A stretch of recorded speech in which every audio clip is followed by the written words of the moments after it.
This is Eco News with your host, Nancy Pearlman.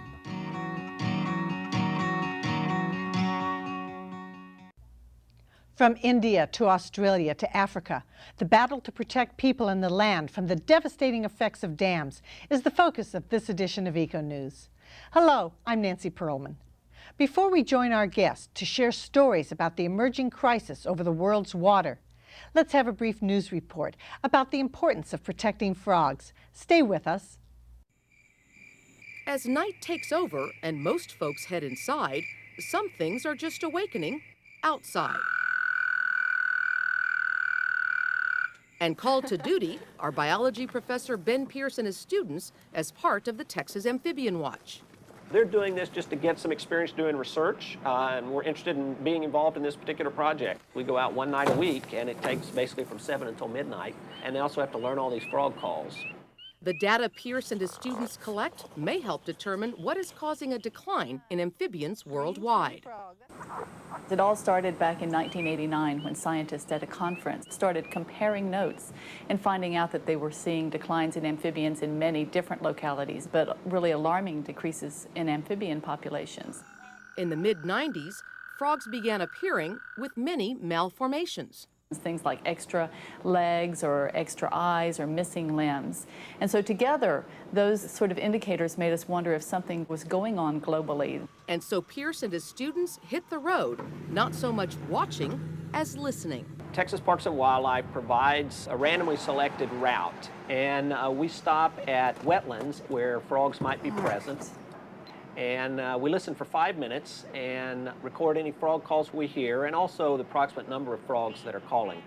Texas has about 40 species of frogs and toads, but for many of these species, there is little information about their fluctuating numbers. And so it's really difficult to know what kinds of things might be causing decreases in amphibians. Maybe the habitat is changing, the climate is changing, and amphibians are kind of suffering the consequences. There's the problem with ultraviolet radiation. Indication that some chemicals are having effects on some populations. Habitat, of course, is an issue, but again, you can't draw any conclusions without some data.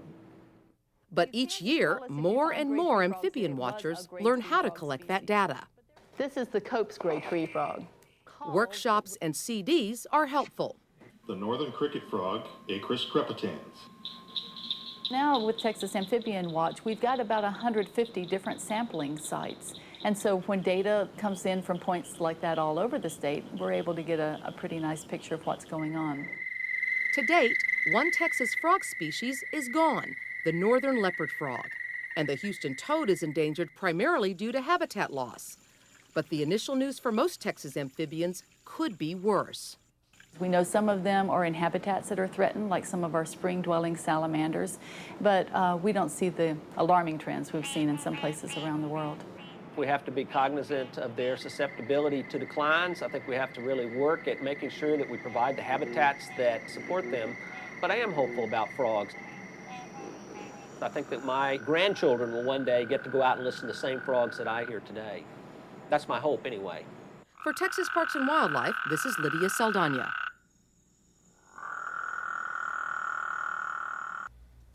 With me today is journalist and writer Jacques Leslie. His writing has appeared in Harper's, The Atlantic Monthly, The New York Times Magazine, and The Washington Monthly. He is author of The Mark, a war correspondent's memoir of Vietnam and Cambodia. And his latest award-winning book is Deep Water, the epic struggle over dams, displaced people, and the environment. Welcome. It's a pleasure to have you with us. Thank you, Nancy. It's a pleasure to be here. People for centuries have dammed rivers for flood control, for irrigation, for electricity. But your book really presents a different story about the problems of dams. How serious is it? Well, there are many serious problems related to dams. Most people don't realize there are now about 45,000 or 50,000 large dams in the world. That is, dams that are over 5 stories tall. And they have displaced between 40 and 80 million people, and that number is a conservative estimate. On top of that, They have deprived a lot of people in the low hundreds of millions of people who live downstream from dams of things that are vital to their livelihood, such as the fish that are no longer there in the same quantities that they were, or the vegetation that used to grow along the river but now no longer does. They have caused salt problems because irrigation carries salt along with the water to fields, so that many fields around the world are slowly being poisoned.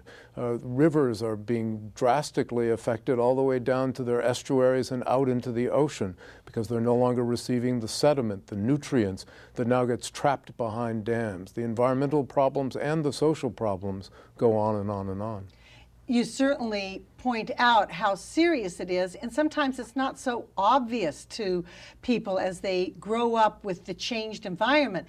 But yet people have depended on floods for years, and when they don't get it, their livelihood can suffer. The wildlife depends on it. The interaction between the people and the flora and fauna is drastically affected when you change the regular flow of water.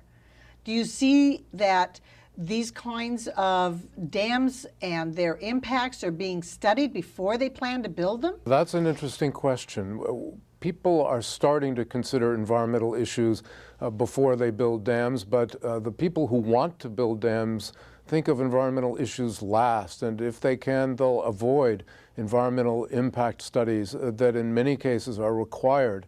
It's a struggle to get them to take these issues seriously.